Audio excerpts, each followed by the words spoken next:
Good morning, good afternoon, wherever you are today. My name is Charlene Margot, and I am founder of the Parent Education Series and co-founder of the nonprofit, The Parent Venture.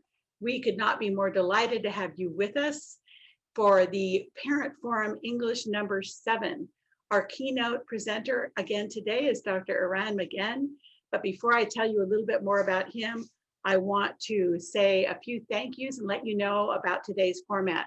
For those of you who are familiar with the parent format, this will sound familiar to you, but for those of you who are new, I will fill you in a little bit. First of all, I want to say today's topic, giving inspiring, encouraging, constructive feedback, has really been popular and timely. We have about 150 registered for a parent forum today, which is a lot of you. We want to have plenty of time for questions, so again, we'll be getting going here in a second. Before I start, I want to say a special thank you to Karen Lee, Dr. Karen Lee, and the Sequoia Healthcare District. The parent forums, hi Karen, I see you. The parent forums are an initiative of Sequoia Healthcare District, without whose support and sponsorship, this program would not be possible. And we also want to say thank you to Peninsula Healthcare District and the Parent Venture. Today, Eran will be giving about 20 minutes of what we call didactic or teaching content, and then we will open it all up to you, our attendees. At the bottom of your screen, you'll see the chat button. My partner, Bev Hartman, will be putting links and relevant information. Please feel free to talk to one another or us, the presenters, in the chat box.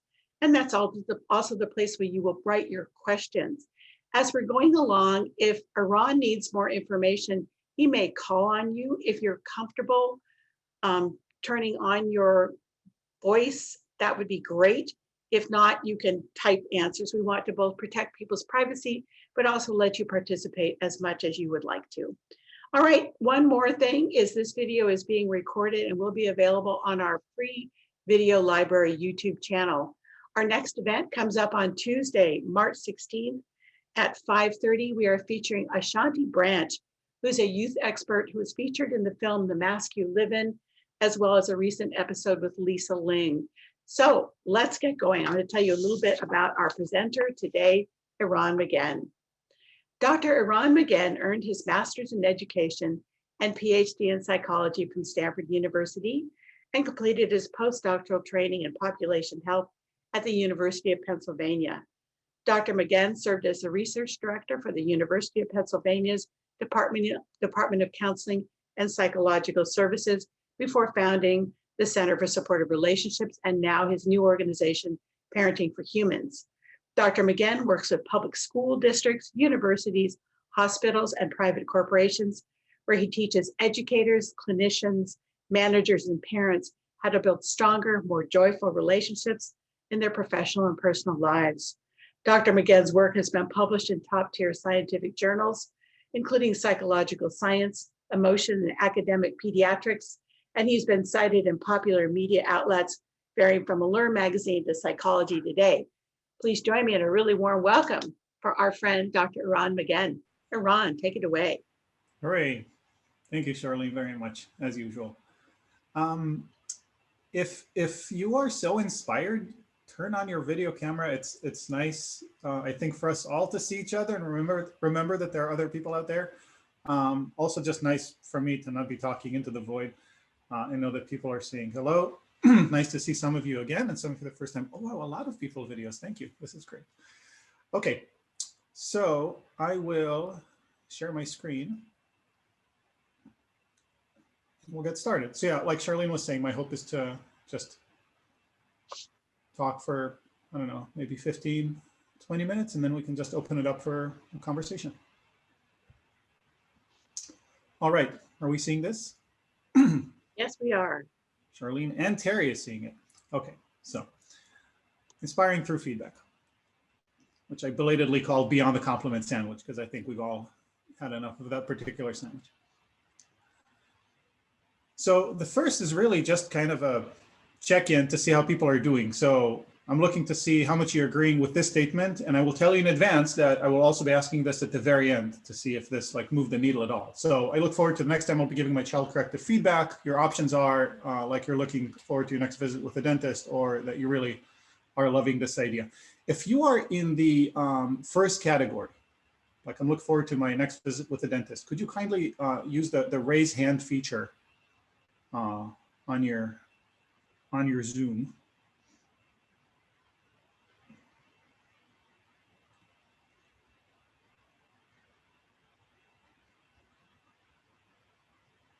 A few more seconds.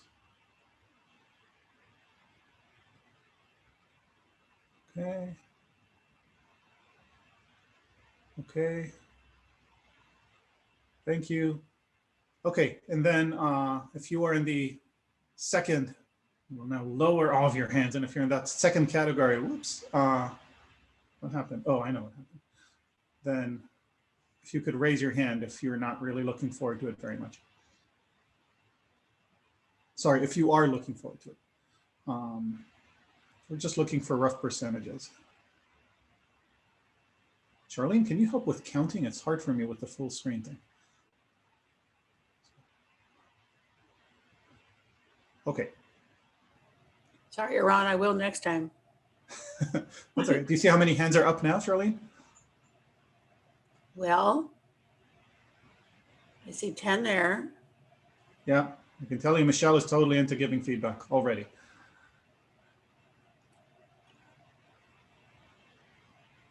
Okay. So roughly 10, yeah, 10, 12 to 50. Okay, we'll try to remember those numbers.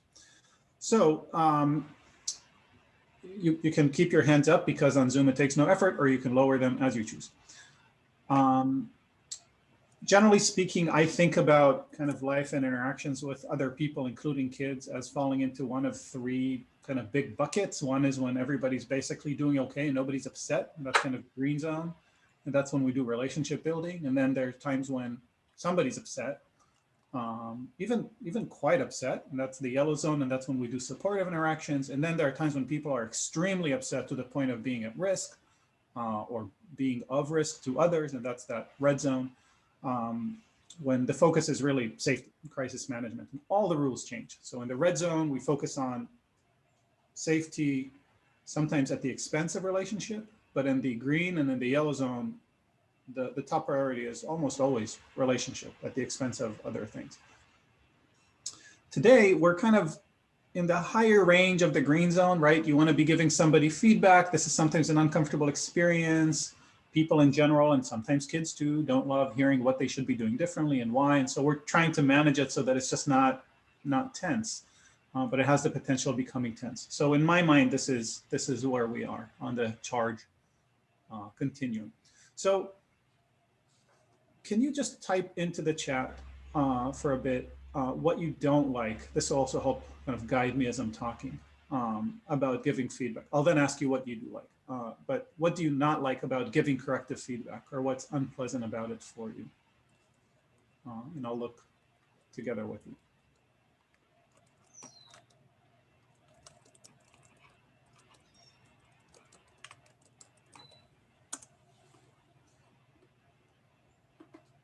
And as it's coming in, Charlene, would you be willing to read out some of the comments?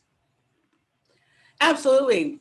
It's not wanted. It's not received constructively. It feels like I'm criticizing. It may not be well received. Hurting my child's feelings. Feedback is ignored. Having my child feel disappointed in himself. I may be misunderstood. I don't like pointing out when my daughter is switched off or not paying attention. My son takes it as criticism, even when I take great care, pardon me, not being receptive, pardon me, to feedback. Anticipating blowback, passive aggressive behavior might be ignored. Great, not being receptive, consistency.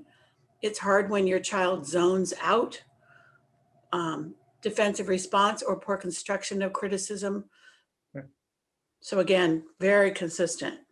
Yeah, so I think I'm hearing a few different themes. One is worry about hurting my child's feelings and just my child getting upset. as a result of it. One is about worrying that it's just not going to be effective, like it's not actually going to result in behavior change. And the other is that my child may end up hurting my feelings as a result of having his or her feelings hurt. Right, it's kind of worrying about the child, worrying about myself, and worrying that the behavior is not really going to change, which is pretty encompassing. Okay, so at times when it goes well, or for people who do enjoy it, what do you like about the times when you do get corrective feedback? What works? What's pleasant about it?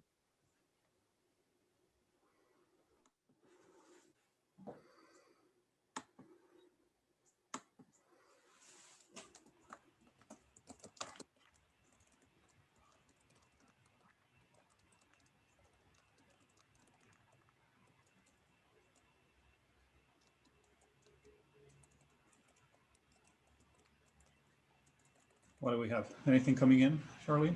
When the light bulb seems to click on, supporting them to be their best selves helps my child be motivated. Sometimes I'll say, okay, I'll try that. Building character, improving child to become the best they can, defining or clarifying expectations when it feels like imparting a lifelong lesson, seeing my children thrive. Sometimes I'll say, okay, I'll try that. That's really interesting. So most of the responses here kind of fell into the bucket of actually when behavior change is happening, when it's effective in terms of changing behavior. So there's a little bit of a mismatch between what's unpleasant about it and what is pleasant about it, right? We're worried about hurting their feelings and about having our feelings hurt and about not being effective in changing their behavior. But the part that we are looking forward to it, I'm hearing almost all of the responses were about feeling good about, yes, being able to change their behavior, which is interesting. So part of what I'll focus on a little more than today is the part about how corrective feedback can actually help somebody feel very good. You could actually improve how they feel when you give corrective feedback, separate from changing the behavior, but also connected to. Okay. So just to put it in context, corrective feedback is about changing your child's behavior, or trying to change your child's behavior, right? So that next time that they're faced with a similar situation, they behave differently. That's kind of the definition of learning also. And we use corrective feedback in general when it's hard to do real-time coaching. Real-time coaching is really gold standard, right? For any kind of behavior change. If you could always be doing real-time coaching, in addition to potentially being the world's most annoying parent, you would also be incredibly effective at doing lasting behavior change. But it's not always possible to do it in real time. Real time means things like giving praise right away, or telling somebody, remember to do this just before they need to do it, right? So that's cueing, or telling them not exactly like this, more like that. That's redirection. So these are all examples of coaching, but often we can't do it. We're not there. And so there's some delay before we give feedback. And so that's when corrective feedback comes into play. At the very basic level, corrective feedback is about pointing out areas that need to be improved. That's, I think, what most of us have in mind when we think about corrective feedback. Typically, there are some things that go around things that need to be improved, right? So we talk about what performance was in the past, right? You used to do this, or you did this, which was a problem, so this needs to be improved. That's an example of that. And less common, but also quite often people will say, here's how you can improve. So if we say something like, I don't know, you aren't submitting your schoolwork on time, this is a problem, you know, because it really affects your grades. And so we need to make sure that you submit your homework on time. That's kind of very minimal corrective feedback that more or less meets these things. And you might even say, we want to make sure you submit them on time. So, so before dinner, you have to be done with all of your homework, okay? And that's kind of this kind of 3 points feedback. But you can make it a lot more engaging and maybe, well, probably more effective by adding a few different things that I'll focus more on in the rest of today. So one is, you talk about what happened, but you really emphasize improvements that have happened. You start helping them see the success momentum that does exist, right? So there's a sense of, you know, we're on a good path here and we just need to continue on it. We're just not at the end of the path. You motivate the effort to improve by talking about goals that your child has, that matter to your child, not to you, not to somebody else, not because of rules, right? But you really figure out the things your child cares about. And then you connect that behavior change to the things that your child cares about. That is one that people skip over very easily. And then lastly, we spend some time reassuring our child that this improvement is very doable, right? So the idea is, in the big picture, we build this momentum of success in their head. And as much as possible, we're trying to tell them, look, the slope of this path that you're running on is not changing. It's not going to be like suddenly scaling up a wall, right? It's just like it was before. You just need to keep going, or like left or right, something like that. But we don't want them to immediately have this sense of like, whoa, this is going to be really hard. I don't want to even try. Okay, so this is very big picture. Let's do a little smaller picture. Oh, sorry, I was wrong. Let's do a much bigger picture. So this is a big theory. There will be no quiz. I'm going to summarize it in a second. But this is one of my favorite psychological theories in the world. Arguably one of the 3 actually useful things I learned during an entire PhD. It's called the theory of planned behavior, and it's incredibly powerful in predicting how people behave and why they do certain things and how to change their behaviors. And the main thing that I want you to see here is this blue square-ish thing that says intention. The idea is that the intention to perform a certain behavior is a very, very strong predictor of performing that behavior. Not always. Sometimes we want to do something and then we don't. Things happen, right? But by and large, if I ask you, do you want to do this thing? And you say, yes, very much. There's a very good chance that you will do this thing.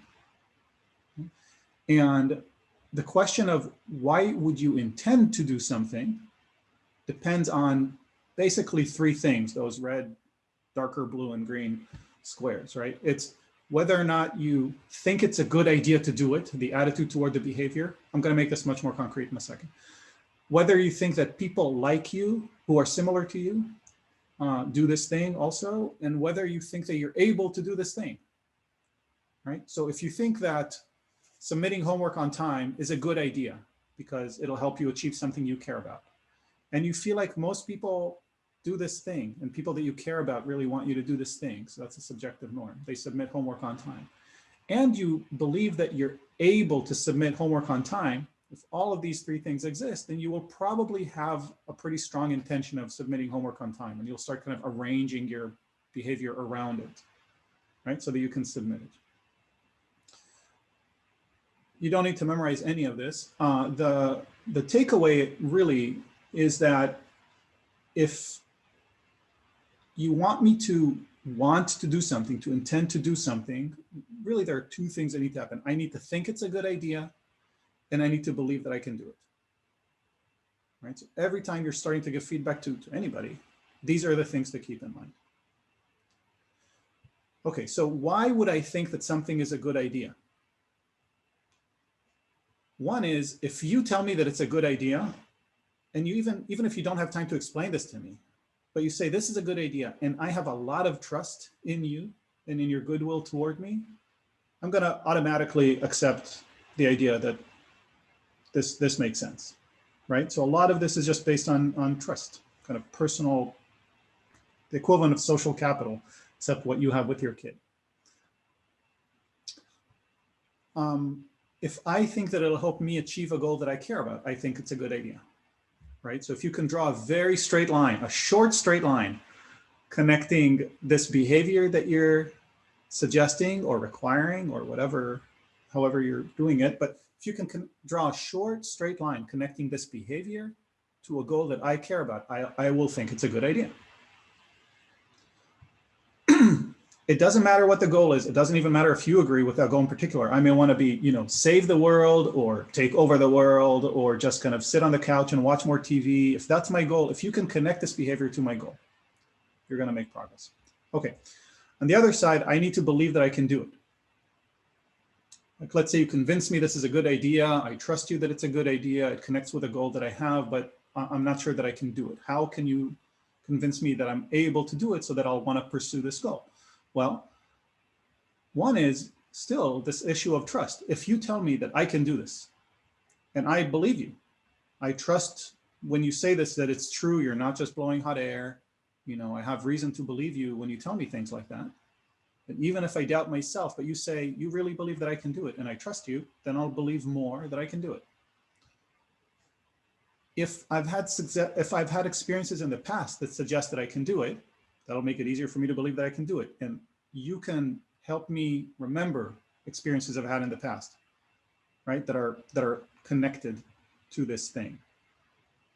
If I say, you know, I'll never make it to the varsity team, and you say, well, remember you felt that way about chess, you know, and then you like ranked 13 in your age group for people living in our home, and you did quite well. So if I have experiences that suggest I can do it well, and you can help me remember those things, that'll help me believe I can do it. That's really kind of it. So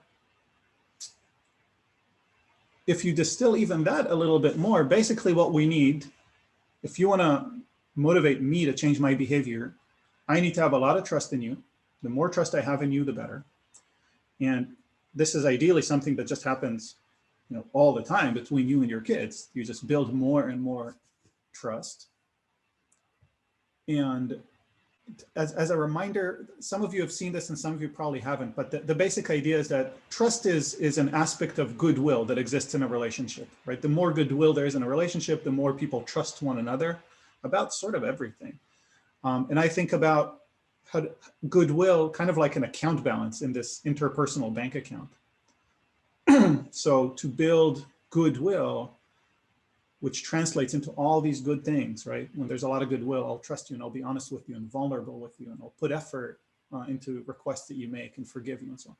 So to build goodwill, we need to show the other person, our kid in this case, that we care about our kid, be very explicit about this, and that we respect our kid. And these two things essentially become deposits that build goodwill. And then on the other hand, we withdraw from that goodwill when we show our kid that we don't care about him, or that we don't respect him or what he wants, or boundaries that he sets and so on, or when we ask our kid to do something that's uncomfortable.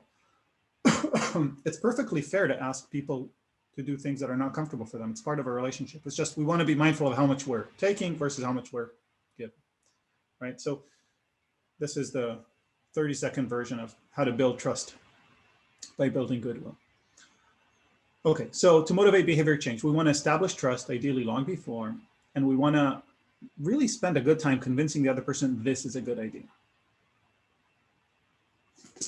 Then we want to remind them or show them how it's possible for them to achieve this without, you know, falling apart, without them having to put in just unbelievable amounts of effort. Ideally, they can say, yeah, that's not hard. I think I can do this. I just need to make some sort of an effort.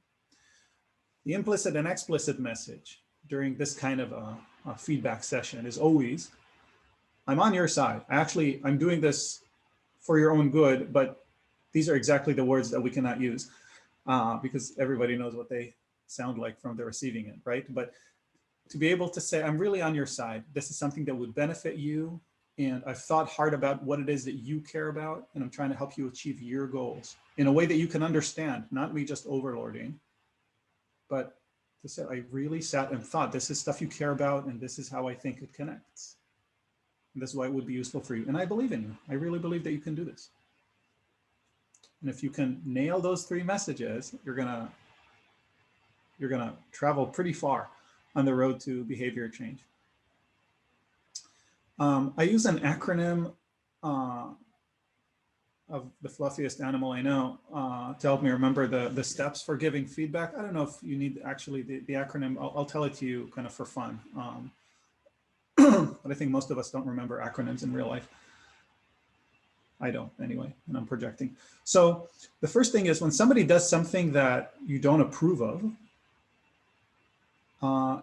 it's a really nice move to just check in with them, right? So your kid does something that, let's say, is very unacceptable or just unusual, kind of a dip in the way that they usually behave, to just, before berating, before, you know, scolding, just saying, is everything okay? What's going on? You know, this is unusual. Are you okay? And actually mean it. Like, just stop for a second. And if they say, oh yeah, I feel great, then you can be upset. You're like, well, that's totally unacceptable. But they might not be feeling great, right? And sometimes kids act out because things happen. Sometimes grownups act out because things happen. So when something happens, especially if they behave in a worse way than before, to first of all, just approach them and say, is everything okay? What's going on? This is unusual. I put a little reminder there for those of you who know this system that I talk about reducing emotional charge, right? When you talk with them, you ask if everything's okay. And if anything is not okay, then you spend a good while listening about it, mostly listening, not talking so much, right? Until they're less upset. And only when they're less upset, below that blue line, do you start talking and making suggestions and starting to talk about the rest of the feedback that you have to give. Okay, so that's the first part, just asking, are you okay? As for the rest of the COBRA, I really strongly encourage you to start by celebrating past achievements and improvements. So if we stick with this example of submitting homework on time, we might say something like, you know, I got this note from the teacher that says that homework, that you were late with submitting homework, which hasn't happened in a long time. Is everything okay? You know, do you feel like there's some unusual thing that's going on for you? What's going on? And your kid is like, oh, I guess I just forgot. You know, it's okay. Nothing special going on. It was just, I don't know, slipped my mind or whatever. And then you say, okay, so listen, in general, you've done really well with submitting everything on time. You know, it used to be an issue like a year ago, but since then it's really been fine. And it was pretty impressive how you pulled it together. So I just spend a second celebrating the achievement. Ideally, I would ask for one change in behavior. Even though there are many different things that could improve the behavior, when you focus on one thing at a time and they can do it, and then you can add another thing, and then they can do that, you're building, again, this momentum of success, right? And you're making it less likely that they'll get overwhelmed by all the changes that you're suggesting. So you might say, oh, I want you to write everything down and have a table that tracks what needs to be submitted when, and then I want you to submit everything, you know, every day that's due by 6 p.m. And I want you to tell me when you're both. But ideally pick one thing, one behavior change you want. If you want your kid exercising more, you know, rather than prescribing 3 different types of exercise, maybe suggest one single thing, a simple thing, like I just want you outdoors for 10 minutes a day. Or, you know, let's switch to walking when we go to wherever we go, to the park instead of driving or whatever it is. One change is actually a really big deal in terms of reducing the amount of resistance that your kid's gonna have, right? Because you're just making it a really simple thing. It doesn't become overwhelming. Benefit, another big deal. So explaining the benefit in terms of how this change will connect to goals that your kid has. So if you want your kid to submit homework on time, it's worth thinking for a bit and asking yourself, well, why should my kid care about this? And if the answer is because that's the rule, or because, you know, he'll be in trouble with me if he doesn't, that's not a great answer. It'll work, you know, a little bit, but it would be so much nicer if there's something your kid really cares about, right? If your kid desperately wants to be an astronaut, it may be worth bringing in, right? And saying like, your grades are going to matter if you want to end up being an astronaut. Or if your kid wants to be a construction site manager, to say like, you have to be super organized to do that, right? You have to stay on top of tasks that are happening, whatever it is, just make a connection to something that they care about, ideally not as an ultimatum or a threat. Reassure your kid that that change is possible, right? Part of it is your personal belief saying, you know, I really think that you can do this. I believe in you. Part of it is connecting to success that has happened in the past, maybe talking about other behavior changes that seem challenging. Another version of this reassuring is actually asking your child how confident he feels that he's going to be able to implement that. Right? So here's what I'm suggesting. I suggest that you have just, you know, on the whiteboard, just write all the papers you need to submit and when they're due, like just that. And I think just having it in front of you will be a big help.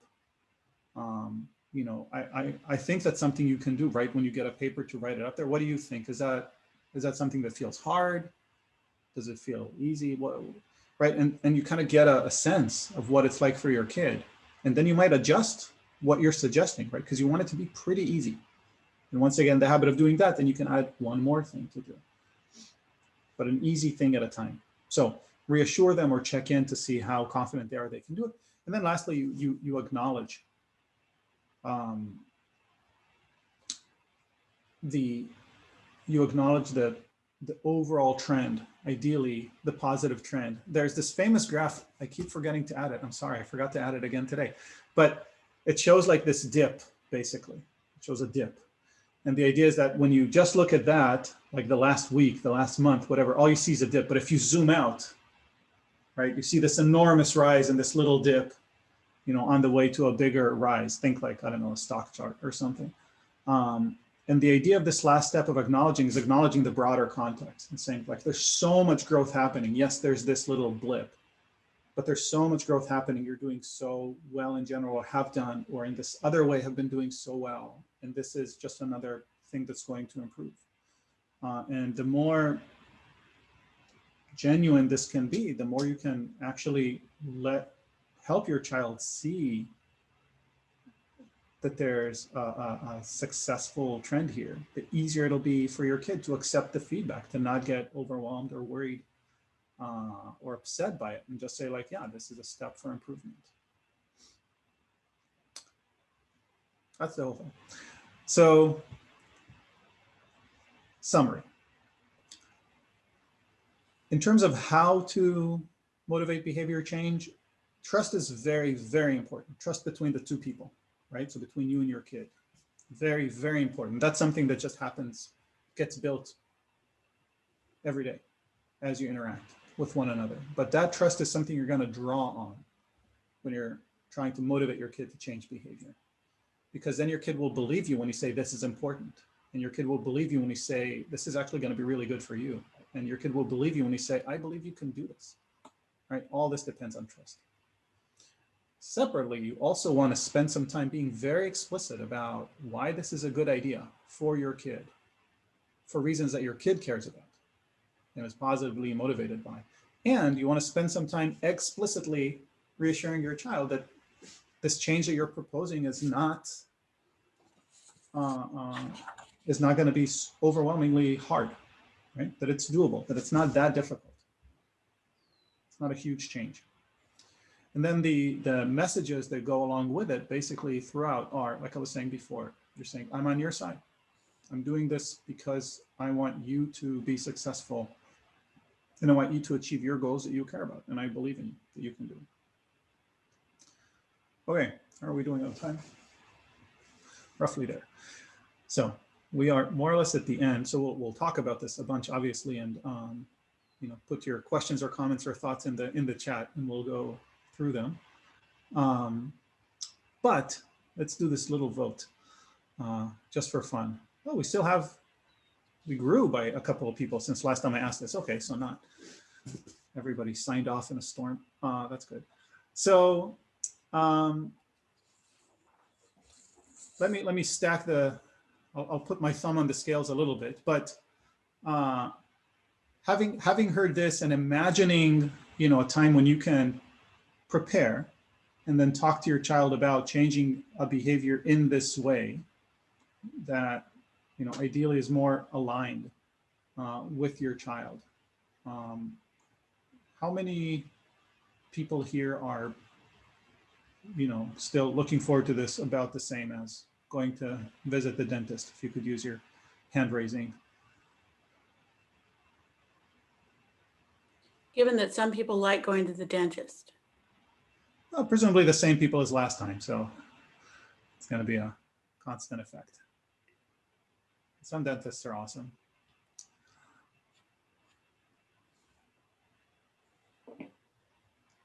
Okay, still some trepidation remaining.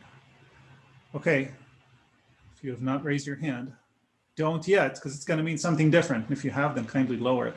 And then how many of you are actually looking forward to like trying to put this into practice?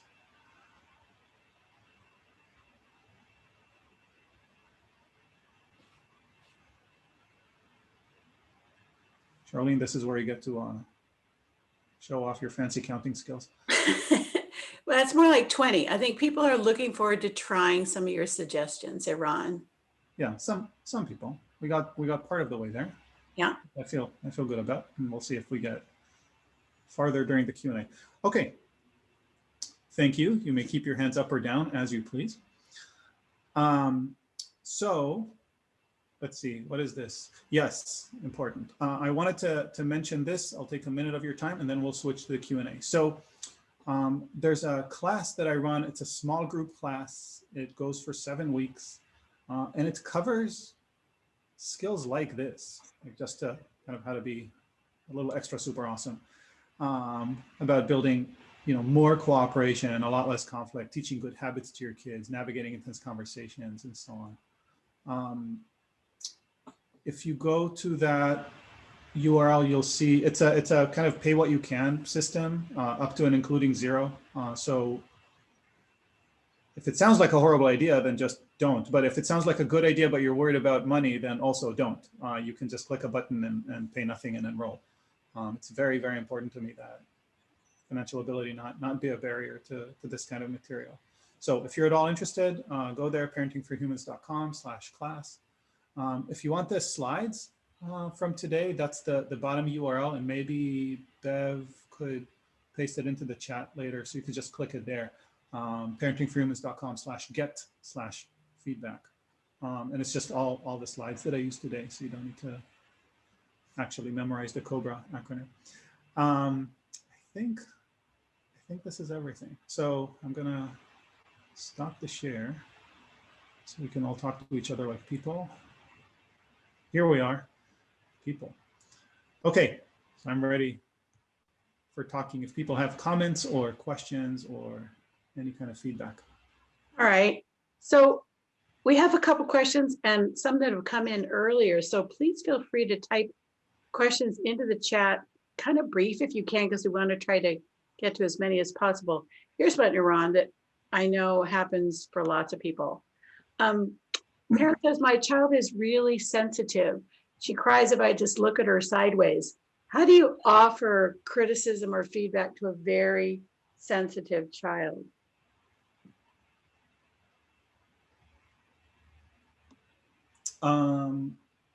Well, is the person who asked this willing to share a little more detail?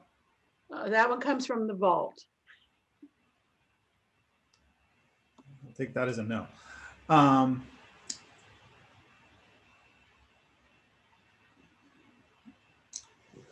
I think that if a child is very sensitive, I wonder what's going on, in the background. What's causing this sensitivity? What is the child so worried about, right? Is it a worry about kind of not feeling lovable, or like worrying about the implication of failure? That's often a big deal, kind of as a society, we don't like the word failure because not enough of us do improv. And so I think I can think of 2 things, and I'll say this again, this is super broad and I would need a lot more detail, and I don't want to just kind of make guesses. But one is, I think it's very important to model receiving feedback. And ideally, if there's somebody in the house that can give you feedback while your sensitive child is watching, and you can show that receiving feedback doesn't hurt, kind of like an injection, for those of us who are getting a second dose of the vaccine today. So to be able to show that it doesn't hurt, and even actually to show that like you're grateful and this can be helpful, and then revisit and say, oh, I thought about what you said yesterday and I did it today and it was so helpful, and so on. So just modeling that feedback works and feedback can be okay, I think is a big deal. You can actually involve your child in this and invite your child to give you feedback, to do a very direct kind of modeling. I think that can be helpful as well. So that's all in one bucket of modeling. And then there's the other bucket of working with the sensitive child. I would go completely from the perspective of the child. I would say, you did this thing, how did you feel that went? You know, are there any things that you would have wanted to do differently, or that you wish went differently, right? But let the child kind of self-critique instead of me being the one pushing the criticism. So those are the two kind of broadest thoughts I have about this. I could try to get more specific, but I would need more specifics for that. No, thank you, Eran. That's a great answer. I love that idea of modeling receiving feedback, not just giving it. That's a great suggestion. Okay, here's a parent who asks, how do you explain when kids listen to other adults more than their parents, even though it's obvious that we, the parents, have a closer, more trusted relationship, like the kid will eat vegetables at their friend's house or when they go to their aunt's, but not for you?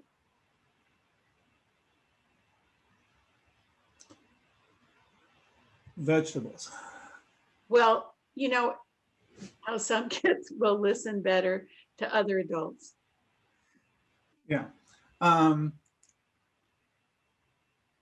mean, I know that I'm my least kind of polite, and I'm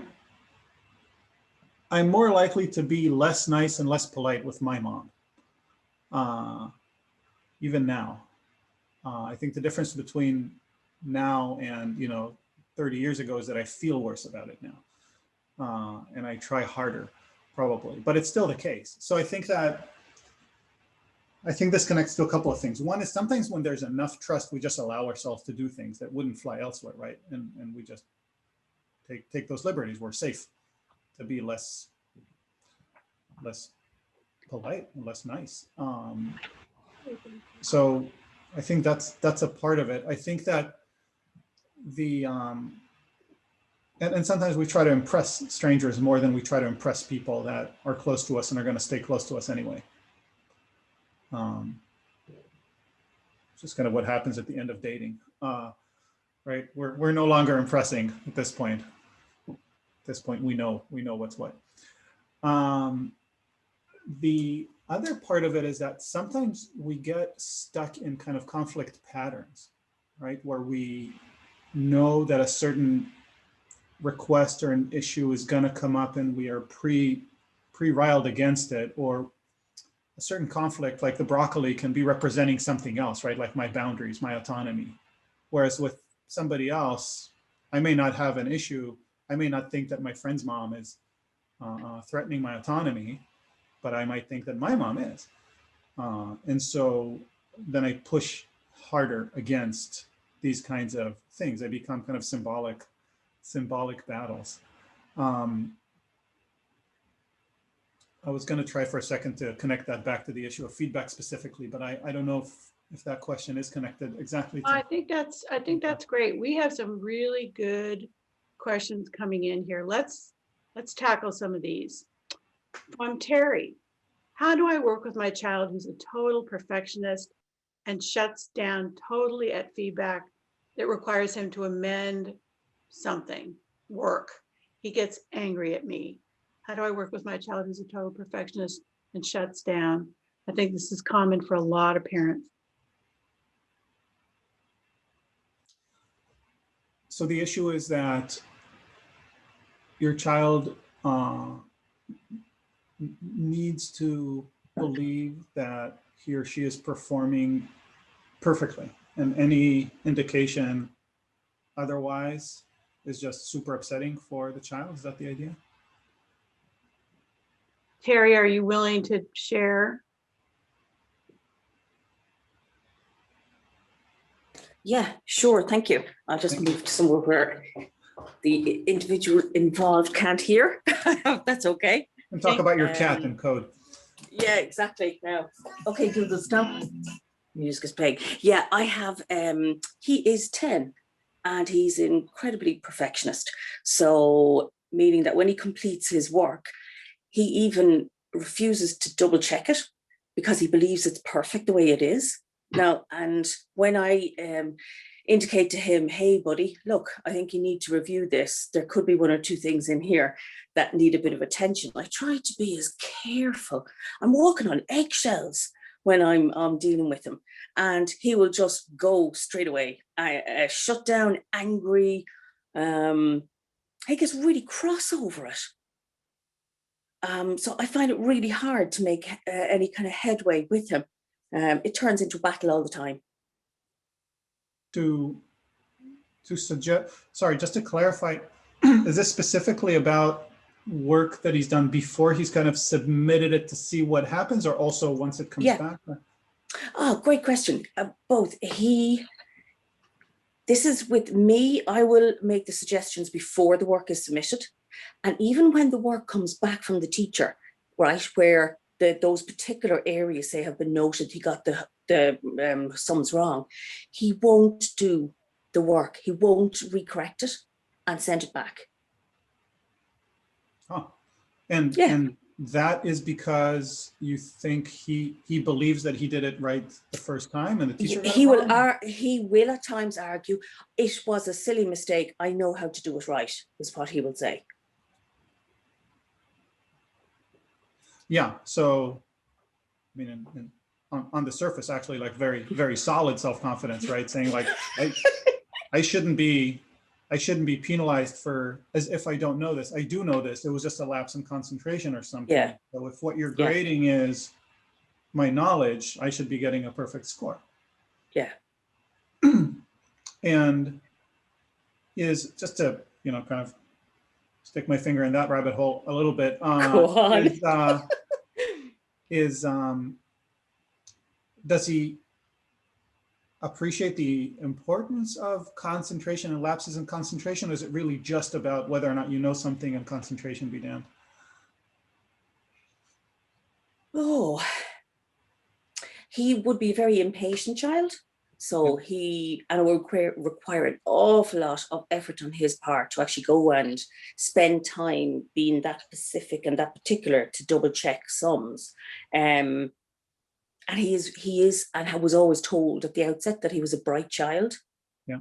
So I almost have a feeling that he has almost built this kind of feeling of superiority that, oh, I know these things. Now, he was told at the beginning, we've stopped that. I've learned now that saying, God, you're so smart, or you're so this, that, and the other. Like, I learned, so I wish I'd known at the beginning, but I didn't. So I praised his abilities as opposed to the effort that he was making. Now, the last number of years, I've been, I can't seem to undo the bad work I did in the beginning. So we just end up having big arguments over this. Please double check it, please, can you have a look? And me coming just right up with his anger. And I just, no matter how careful I eat on eggshells, and I think about my words, I think about my phrasing, and I just he seems to just know what's in my head. And he goes, I know what you're trying to say. You're just trying to, I don't know. I'm at a bit of a loss with regard to him, to tell you the truth. And does it feel dire? Like how important is it? Like what happens if you said, I think you should double check. I understand you don't want to, so let's just see what happens. And then he gets it back and like 2 are marked wrong. Yeah, he hides it. He won't let me know. Right, that would be his choice.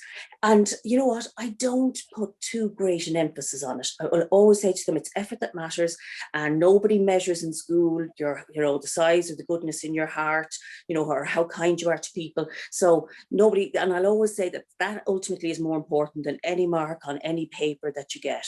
So I try not to make it too important, but at the same time, he needs to be able to take feedback in life. That's part of learning resilience, the ups and the downs, and there'll be plenty of feedback coming from him over his life that he'll need to get used to negative evaluation and need to amend things. And he's just so stubborn that he just will not do that now. And it's like that in all aspects, yeah. And actually, I even find now that anything he thinks that he's not good enough at, he won't try.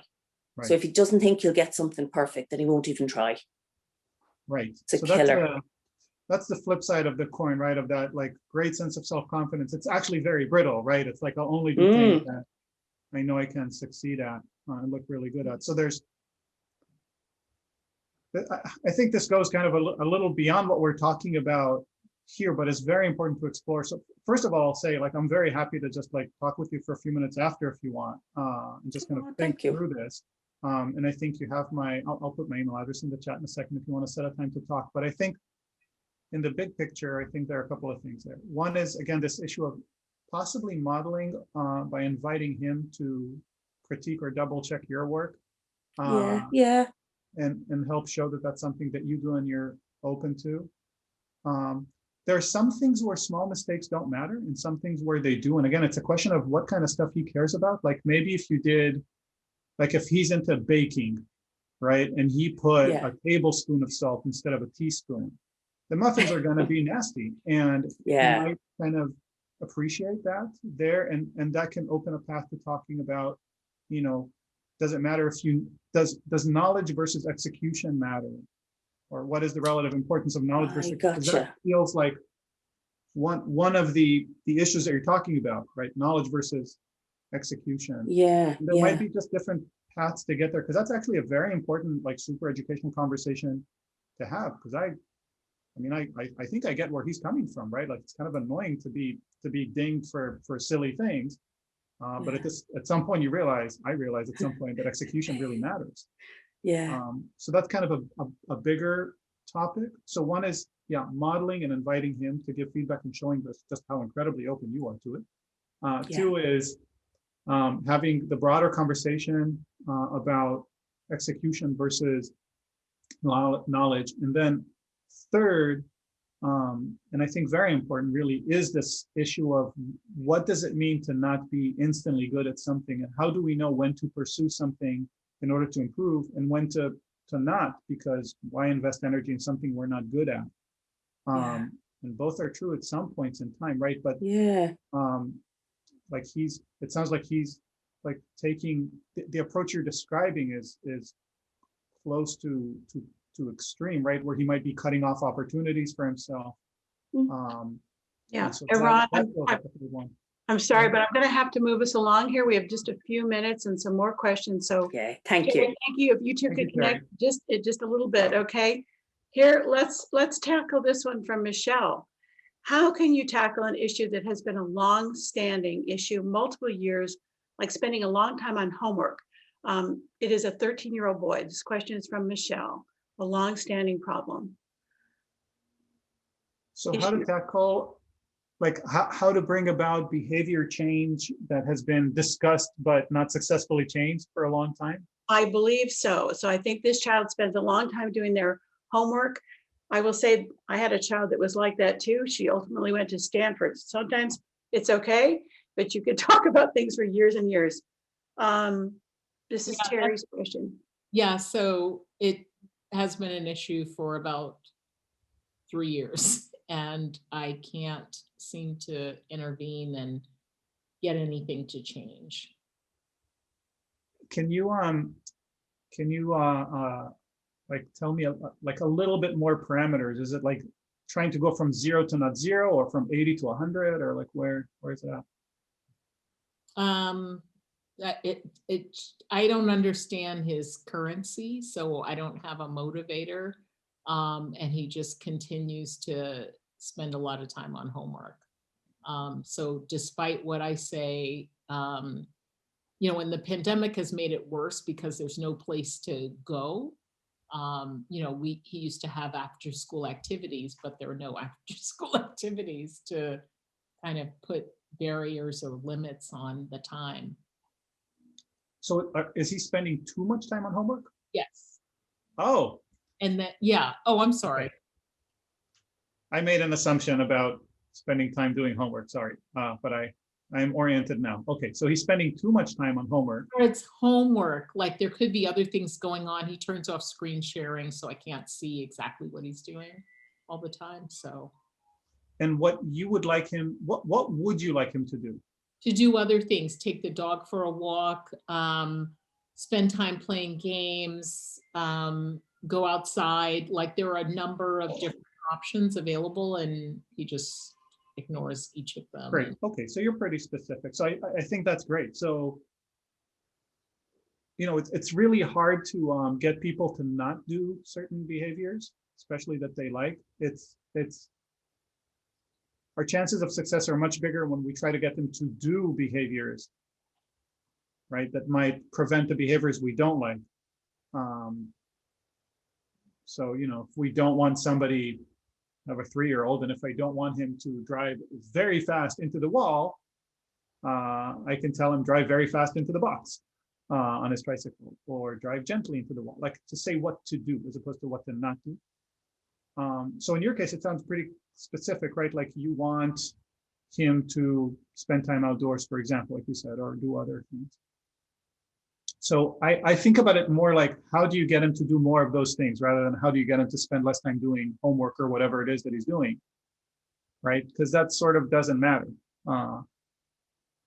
So like, let's pick one thing that you want him to do more of. What would be the thing?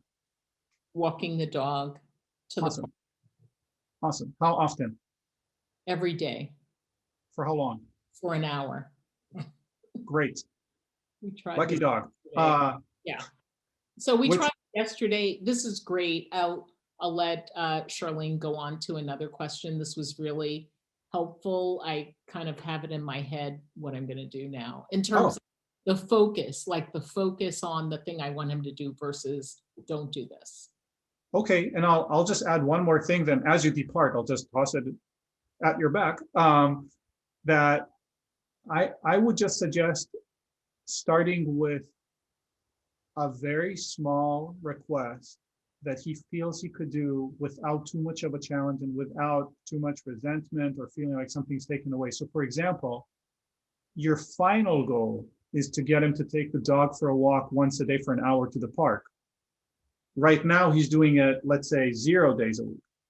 So I would start with 1 day a week, literally 1 day a week for like 10 minutes, right? Just developing the habit of getting up from his chair and leashing, you know, putting the leash and getting out the door. That's the start is the hardest part. So once you can get the start to happen with any kind of regularity, increasing the time is much easier. So I would start with 1 day for 10 minutes, 2 days for 10 minutes, 3 days, right? And once you have the habit of, you know, oh, it's 1 p.m., I'm going to go put the leash on the dog, then you can start also extending the time. But small changes that don't create huge pushback.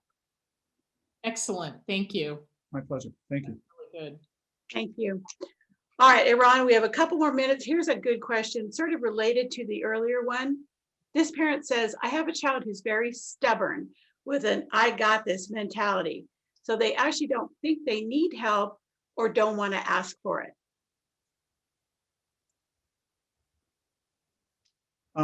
Okay. Presumably the question is, how do I convince them that they do need help?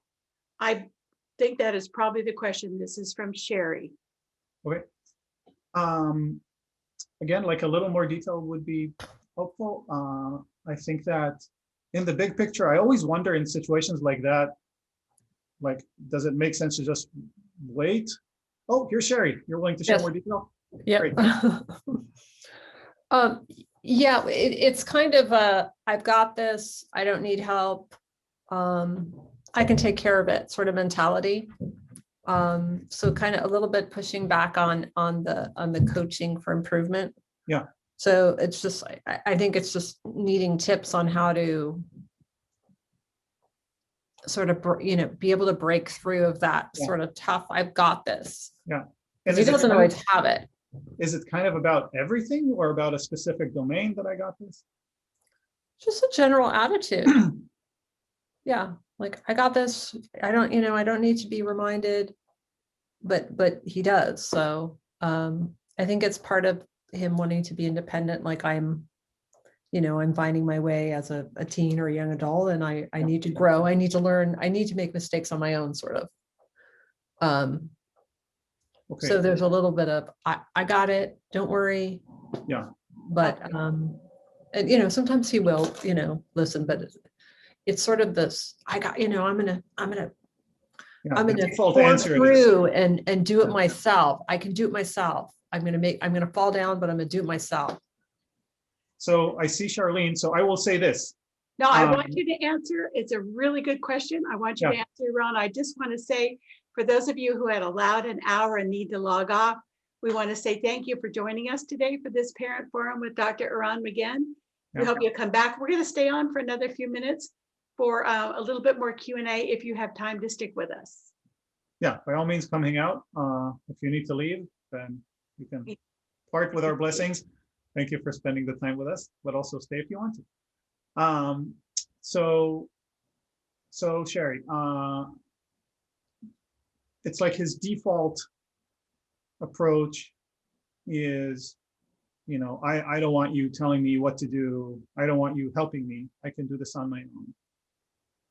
Right. I think he feels like he always has things, he's in control of it. Like, I got it. I should be, it's almost like I should be old enough to be able to do this kind of mentality. Like I'm, you know, 16-year-old, I should be able to do this on my own. I think part of it is a little bit of an ego too. Like, I should know how to do this. Yeah. And it's Yeah. okay to ask for help. So we, you know, we're both, you know, my husband and I are both, you know, it's okay to ask for help. It's not a problem. So I think it's a little bit of a personality thing too, but I think stubborn. asking for help Very is stubborn. kind of like the asking for help is kind of like the taking the dog for a walk for an hour every day. That's like even farther from being willing to accept any kind of suggestions, right? Like we want to start with just even asking for it and maybe building up to asking for help, right?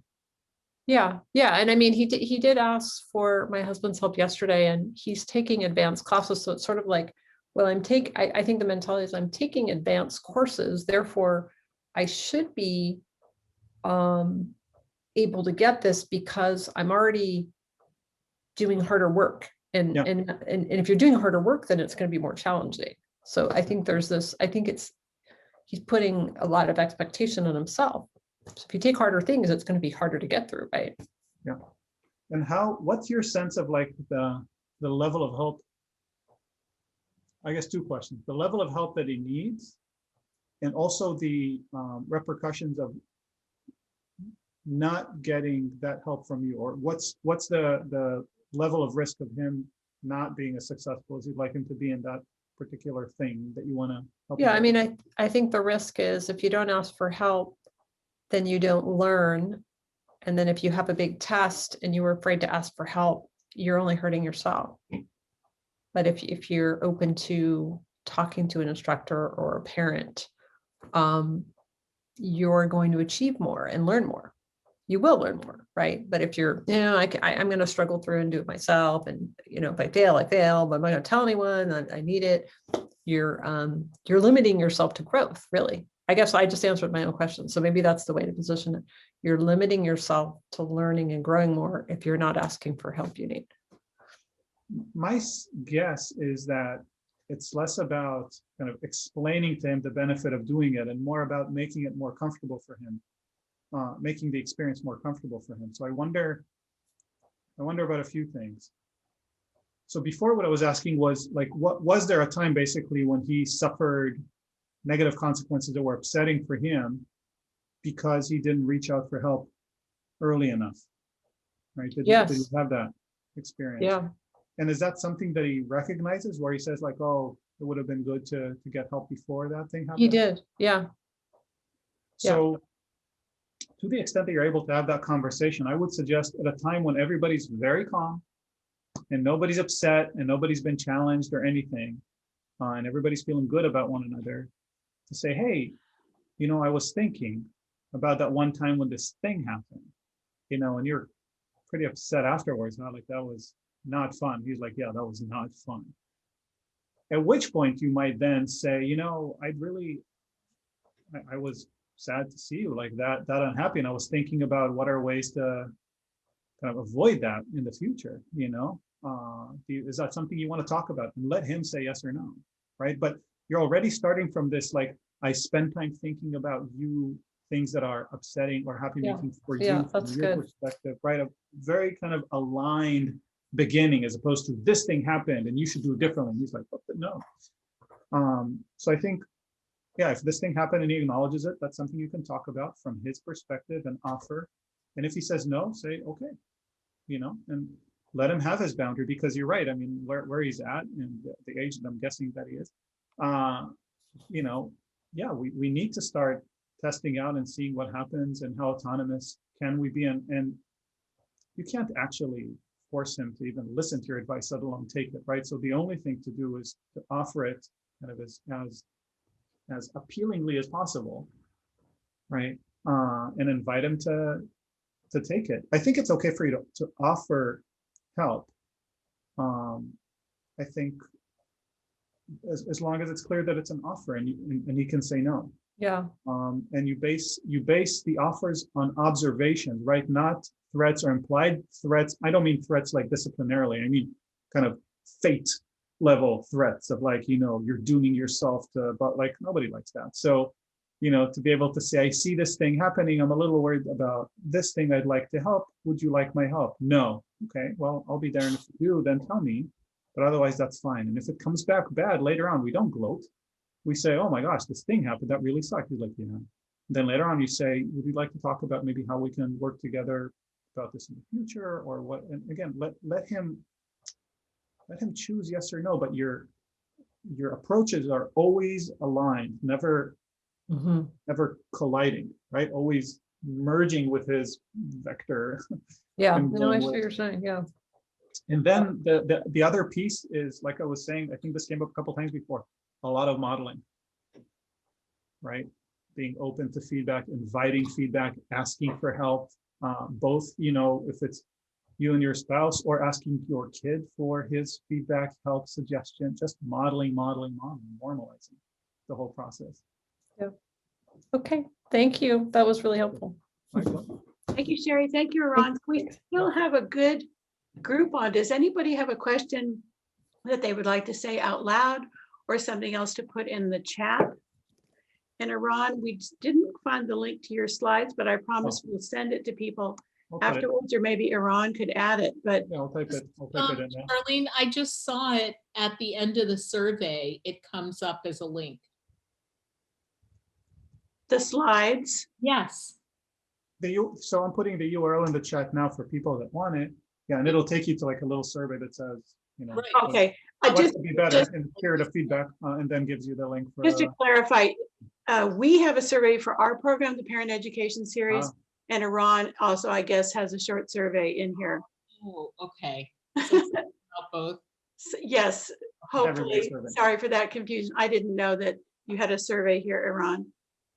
The thing for the slides, there's like a Yeah, I think it's the 2 short. or 3 question thing that then gives the slides at the end. Okay. So yeah, like Charlene was saying, if anybody wants to ask a question, you can type it or say it, or if you want to see the extra special trick, just think it really hard and I'll see if I can pick it up. That would be a whole other parent forum, wouldn't it, Eran? Mental telepathy. I have a question about your seminar. Is it appropriate for parents with kids of all ages? Yeah. And also, what about kids with learning differences like ADHD, where there's some attention-related issues to deal with? So yes, for all ages, we've had people literally from a pregnant couple who just wanted to start thinking about this in advance, to people with kids in college, actually. So the range is pretty large. We've had parents that have kids with learning differences and some parents that had kids with like just very clear special needs. We don't talk about like strategies for ADD specifically. It's more broad than that. So I can't tell you in advance how helpful it'll be, but I can tell you that people with these kinds of situations have been through it. That's great. Okay, thank you. Sure, thank you. And I will say, Eran, how many years ago did we meet? 6 years ago? More than that? 5, 6, yeah. Yeah. So my own children are young adults in their late 20s and early 30s, and I use his advice every day. I think it's relevant no matter what stage your kids are at, because it's really about listening and, as he says, following their path and not so much giving your opinion as trying to get out of them what they're trying to convey. So really good advice today. Eran, here's a great question that just came in from Jessica. Yeah. Says, I have an 11-year-old. Can you give some good examples to help a child who struggles from self-esteem issues with learning disabilities? Okay, so I'm gonna try practicing the telepathy I promised before. So I think the question is, how do you give feedback without hurting the child's self-esteem? child is already struggling with self-esteem. Is that right, Jessica? Okay, so Yes, she said. yeah, so I think there are two parts to it. One is we want to, maybe three parts. Everything seems to be in three parts. One is we want to emphasize past successes. We want to really spend some time talking about things that have been going well. I'll talk about that more in a second. We want to make sure that the change that we're suggesting feels well within reach. So it doesn't feel like an opportunity to fail. That's probably the biggest thing for somebody who has serious self-esteem problems, right? If I say, oh, just try jumping, 4 inches off the ground, and I immediately think, oh, I'm going to fail this. This is horrible. I'm not going to do it. So suggesting a change that is well within reach. And then lastly, after that happens, spending a good deal of time celebrating the success, right? So if jumping 4 inches off the ground, I worry about it. And I think I'm not going to be able to do it. And immediately I push against that, or I immediately start feeling bad about it. Maybe you ask me, well, how high do you think you can jump? And I say 1 inch. And you say, okay, jump half an inch. Let's see what happens. And I say, oh, that's easy. And I just jump, right? And I get my half an inch up. And it works. So immediately I have a sense of success, right? You don't want to set, the idea is not to set a goal at a level that's like insulting for people. But if somebody's really struggling with self-esteem, it's all the more important to make sure that you are asking for changes that they feel they can succeed with, right? So again, I don't know what the specific topic is for the feedback that you're thinking about, but the general principle is start by showing your child that you see your child and care about your child's goals from your child's perspective. Talk about the challenges from your child's perspective and the difficulty or costs that they have for your child from your child's perspective. Be explicit about wanting to help, nothing else. Talk about what has gone well, because it's easy to forget. Show that there's some sort of a momentum of growth and success if you can. Suggest a change that you think your child will see as well within reach. Check with your child to see if your child thinks that this is well within reach, right? Do you think you could do this? How hard do you think this would be? Does it feel like too much of a challenge or not enough, and so on? Calibrate. And then agree on something that your child will probably be able to do without too much, that your child feels will not be too challenging. And you also think that way. And then celebrate really hard once that happens, right? Just don't forget to follow up and show your child that now this is success. So this is kind of in general principles. I'm happy to talk more about specifics if you want. I hope that's helpful. All right, thank you, Eran. That's really, really good advice. Getting the buy-in from your child and making sure that the advice is at their level. Here's a question from Michelle. It's a tricky one, Eran. Can you read the chat also? I'm going to read it out loud. Yeah, I can read it. So my 10-year-old with ADHD and dyslexia avoids writing at all costs. I can motivate him to at least attempt the work in the Google Classroom. My 10-year-old would rush through, minimize his output to a few word answers, short answers, instead of answers that should be longer. He hates school. He says they force him to complete work. How can I motivate him without him feeling forced to do it? Hard, right? So essentially, I think this connects a little bit also to Jessica's question, right? There's this thing that your child who's been, like, he has a diagnosis or diagnoses that he's carrying with him that tell him, like, this is going to be hard for you and you're probably not going to be good at this. I'm guessing that's kind of the message, part of the message that he's getting from this. And then he's forced to do work that he feels is very likely to result in him failing. Eligible for the ERTC for that 40-day period. Remember that when we're talking about closures into a government order, That's not it's relevant not.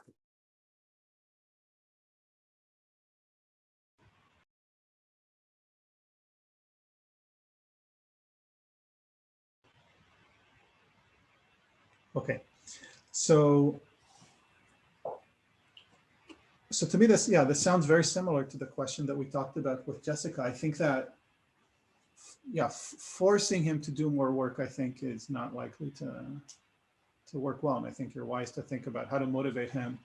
Otherwise, I think you can think about it in terms of how do we build just a little bit, just slowly. So for example, let's say that his answers are usually 4 words long, right? Or 1 short sentence. Maybe you can say, how would you feel about trying 2 sentences?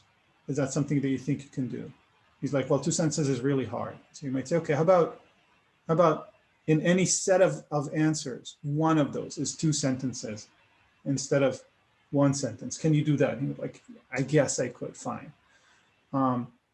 So just looking for small improvements, meaningful minimum improvements, right? To just start getting in the habit of not constantly feeling like I'm getting set up to fail here. So that's one thought. The other is going back to what we talked about before too. Like, why should your child care about this? Like, what's in it for him? Because just getting better grades, some kids care about grades and some kids don't. Some kids, have like a job that they want to have in the future or they can imagine, and some kids don't. Some kids care about, having certain skills and some don't. But it's really important to, again, plug into the goals that your kid has, and try to make that connection. And if it's hard to find a goal, sometimes it's hard to find it. Just to say, I think it would be really helpful for you, and maybe your kid believes you, right? Because you have that kind of trust. That's good too. But I would then focus on, again, that slow, sustainable change, very minimal, because we have this desire to push our child to perform at maximum, and it just never happens. It's kind of the allure of winning jackpot. You just put 1 quarter in after another, and then eventually you get poor because you never hit jackpot. Whereas if you're looking for much smaller payoffs, you can usually get them pretty consistently, not in a casino, I mean. And so to be able to get your kid to slowly increase his performance or his output in this case, and celebrate that really hard every time that happens, and appreciate just how hard it is for him, and be clear about that, I think could work better. Again, not really knowing the situation and the specifics, and I'm happy to talk more separately. I put in my email earlier too, and if you want to talk about this, I'm very happy to talk. Thank you, Eran. We're getting more questions kind of in the same vein. I feel you parents, this is hard. From Jessica. She says, I struggle explaining things to my child that I understand clearly, but due to his learning disabilities, he doesn't understand me. So I need to repeat things many times. I notice that I get frustrated and then I feel bad. Can you help me manage my own way of doing things or my feelings? That is a very brave question, and good for you for owning that level of frustration. I think it's really real. I had a long conversation with a very good friend yesterday, exactly about this. So first of all, you're working very hard, right? And you're trying really hard to help your kid. And at times we get frustrated. Like, you're human, it's okay. Like, you're allowed to get frustrated. The trick is, of course, how to expose your kid to as little of that as possible, but ideally also expose yourself to as little of that as possible. And I think that often we wait until we're actually upset before we deal with the thing that's upsetting. That's not very clear.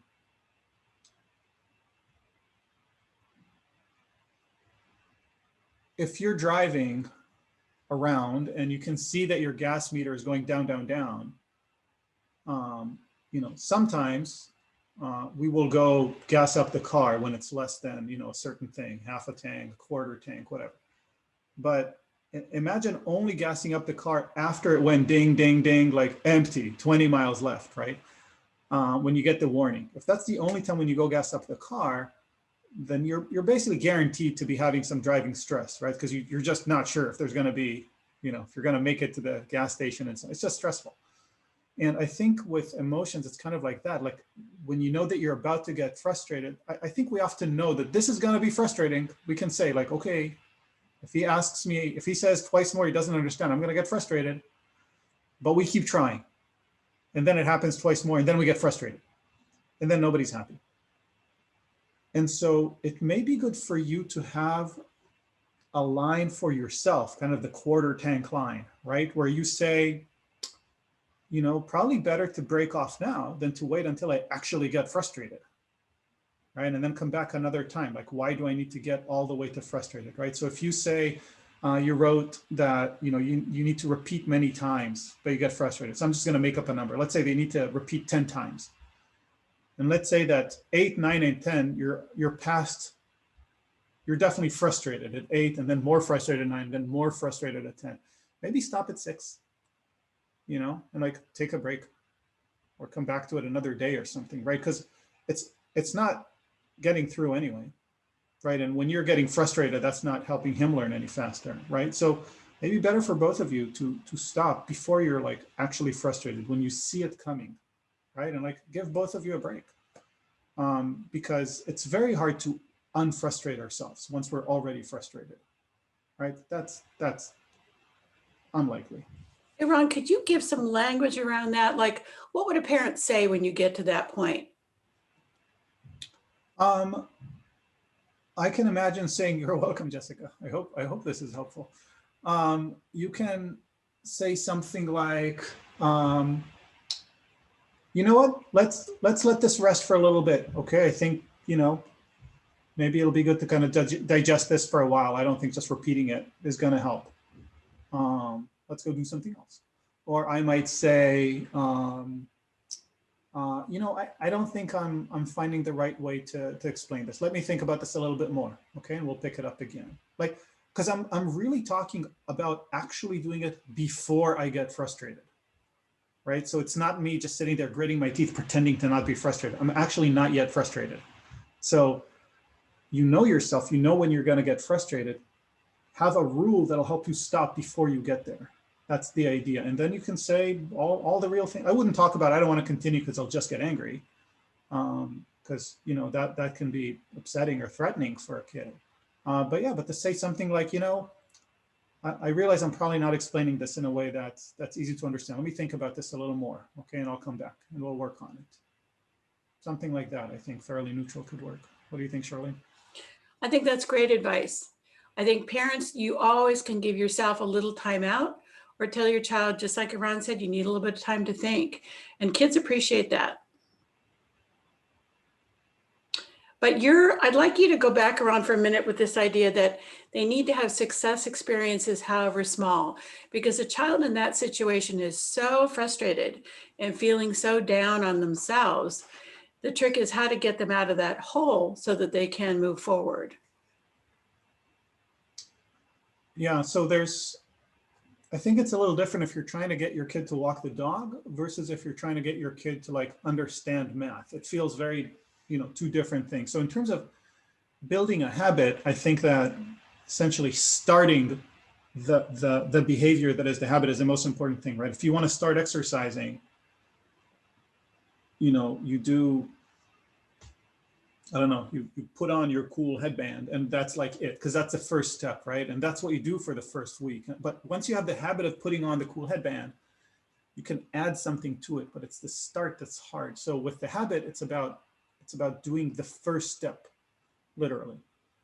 In terms of understanding something or being able to execute something with skill, that's a little different. There you need a feeling of success. And so if you're trying to learn to shoot a basketball into a hoop, or you're trying to learn how to solve an equation with one variable, you ideally start it, you practice in ways that make you, 90% likely to succeed, like really quite likely to succeed. So that when I go into it, I say, I can do this, right? And that's the attitude. And so you lower your criterion for success way, way down. And as soon as your child meets it consistently, you start raising it. Now, sometimes we'll challenge ourselves. I have a friend now, I finally started trading piano lessons for guitar lessons, which I've been wanting to do for a long time, to learn piano. And so, my friend shows me how to play a scale. And then I, of course, try playing it too fast. Once I succeed once, I start going fast and I screw it up completely. But then she reminds me, right? She says, slow, slow, slow. What we care about is that each key produces the same level of volume. That's all we want for now. And I do it slow. And she gushes when I do it super slowly, right? But produce the right level. She's like, perfect. Do this 2 more times like that. Then you can try a little bit faster. But that's exactly the kind of external support that we want to be providing, right? To actually point out, this is success, what you're doing right now. This was success. So if to solve this equation, I need to remember to divide by this thing on this side, multiply by this thing on this side, switch the minus to the plus on this side, and then divide everything again, then maybe we start at the very last step where I just say, okay, 2x equals 6. Let's just start there. What do we do? And if that's too much, maybe I say x equals 6 divided by 2. Can you do this? Yes. Amazing. Let's do this 4 more times. Can you do this? Great. Okay, I'm going to move the 2 to this side now. Your job is basically to move it back and then do the thing that you know how to do, right? So Charlene, help me kind of orient a little bit, because I feel like I might have gone off the rail a little bit, but that's how I'm thinking about kind of small incremental improvements to help build a momentum of success. Well, I think 2 things, Eran. I think what we're seeing today is a lot of parents who have been doing remote learning for a year with kids who are not feeling successful, especially with learning differences, especially if there's self-esteem issues. And that's hard. So as parents, we have to be that soft place. We have to be the ones that make our kids feel good about themselves. And as Eran says, that may be taking things all the way down to that jump half an inch, because you got to start somewhere. And I just really felt it today from parents that really struggling with kids who are struggling. And we're doing our best. Like you said, we're trying really hard. We're doing everything we can. It's hard. And I just want to say we have great empathy for all of you who are doing the work, raising good kids, coming to these events, listening to Eran. So thank you. I mean, I really think that's the message. And Eran, you've said it beautifully today in many ways. You've got another couple minutes if you want to just give us some final sort of words of wisdom about giving advice or feedback to kids. We just got a really sweet note from somebody who said, thank you for all your insight and advice. I look forward to applying what I've learned today to build better communication with my kids. And that's why we're here. Yeah, that's very nice. Thank you. I think I would just suggest 2 things. One is to prepare for times when you want to give feedback. If it's meaningful feedback that matters to you, take some time to really think about, how do I align it with my kids' goals? How do I present it in a way that's less threatening? What's the one change? What's the minimum change that I can suggest that'll build a momentum of success? It's very hard to do these things on the fly. So I think it's worth preparing for these things. That's one. And then the other is just, just take a moment to appreciate the hard work that you're doing as parents. It's not trivial. Nothing you're doing as parents is easy or simple. And so cut yourself some slack too. It's not going to be perfect feedback, and they're not going to take everything that you say and just run and implement it. That's okay. You're keeping them alive and they're growing slowly. You're basically doing your job. And anything beyond that is bonus. And then separate from those 2 points, again, if people want to talk, I'm very happy to talk. If people want to chat for a few minutes and just kind of bounce ideas or whatnot, I put my email chat before, you're welcome to just get in touch if you need. Those are all my closing thoughts.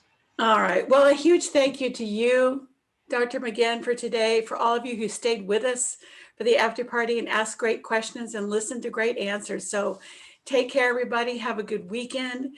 We look forward to seeing you again soon. Thank you for all your kind comments. And thank you, Eran. We're going to say goodbye to everybody.